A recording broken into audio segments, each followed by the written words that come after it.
रस्ता तर होतोय पण कुटुंब पण एकत्र येतंय, काय सांगाल? त्याचा खूप आनंद आहे ना. जे का रंजले गांजले त्याची म्हणे जो आपले तोची साधू वलखावा दैवते त्याची जाणावा. कुटुंब एकत्र आल्यानंतर जो आनंद होतो तो कुठे आनंद त्याच्याशिवाय कुठला आनंद असतो सांगा. किती मंजूर केलंय? आता 1.5 कोटी निधी मंजूर केले आम्हाला. अजून 7 ते 8 कोटी पुढे मागे त्याला काय बायपास आहे का इथे? हा? रिंग रोडला हा रिंग रोडला लागणार आहे. हा रस्ता रिंग रोडला टच होणार आहे.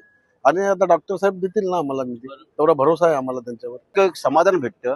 कारण निवडणुकीच्या अगोदर आम्ही शब्द देत असतो, लोक तक्रारी मांडत असतात, नगरसेवक मतदान आपले प्रचार करताना की तुम्ही हे हा रस्ता बनवा, हा रस्ता बनवा, आणि एवढ्या लवकर पटकन होत नाही. पण इथे माझ्या वहिनी सौ रेखा जनार्दन म्हात्रे या नगरसेविका होत्या 15 वर्षांपासून.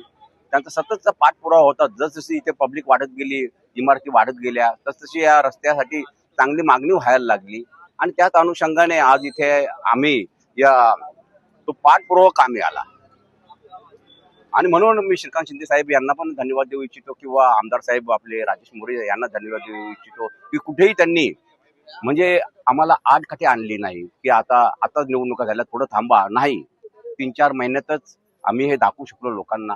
आता फक्त ईश्वराचरणी प्रार्थना करतो की हे जे चालू केलेलं आहे ते चांगल्या मनाने केलेलं आहे. आम्ही लोकांचं भलं व्हावं, लोकांचं गोमटं व्हावं या उद्देशाने चालू केलं, त्याला यश दे. आणि पटकन इथे काम चालू व्हावं, कोणताही अडथळा येऊ नये. आणि टप्प्याटप्प्याने जसजसा निधी उपलब्ध होईल तशी ही माणसं करणारच आहेत, याची त्यांनी शाश्वती दिलेली आहे. मी याचं श्रेय पण लोकसभेचे सर्वप्रथम जे आपले खासदार आहेत डॉक्टर श्रीकांत शिंदे यांना मी संपूर्ण श्रेय देणार. कारण ते तर सडल असते, अख्ख्या कल्याण डोंबिवली महानगरपालिकेचा विकास करायला घेतला त्यांनी. मग तुमचे काही असतील, मेट्रो असतील, काही असतील, मोठमोठी विकास कामं त्यांनी करायला घेतलेली आहेत. आणि त्यासाठीच त्यांनी मग ह्या गोष्टींकडे दुर्लक्ष केलं नाही. जेव्हा आम्ही मागणी केली, खास करून यांनी मागणी केली, आज ती मागणी त्यांनी पटकन मान्य केली. नाहीतर हेच मला तरी वाटतं, जेव्हा आम्ही नगरसेवक झालो आता आम्हाला असं वाटतं की किती वेळ लागला असता.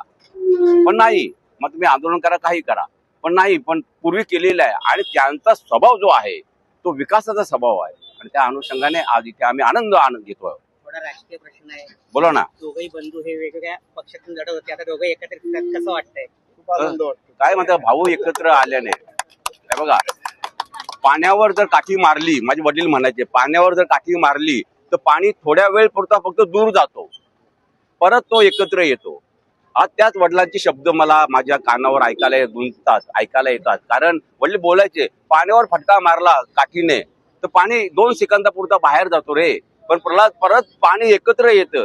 आज परमेश्वराची इच्छा पहा, आज त्याचा निधी पास झालेला आहे, तरी तो काय सांगतो, माझे बंधू यायला पाहिजे तिथे, कारण तो नगरसेवक आहे. त्याची मुलगी यायला पाहिजे इथे, वेदांगी म्हात्रे यायला पाहिजे, माझी मुलगी यायला पाहिजे, प्रियदर्शनी जनार्दन म्हात्रे यायला पाहिजे. आणि आज इथे आम्हाला आनंद होतो.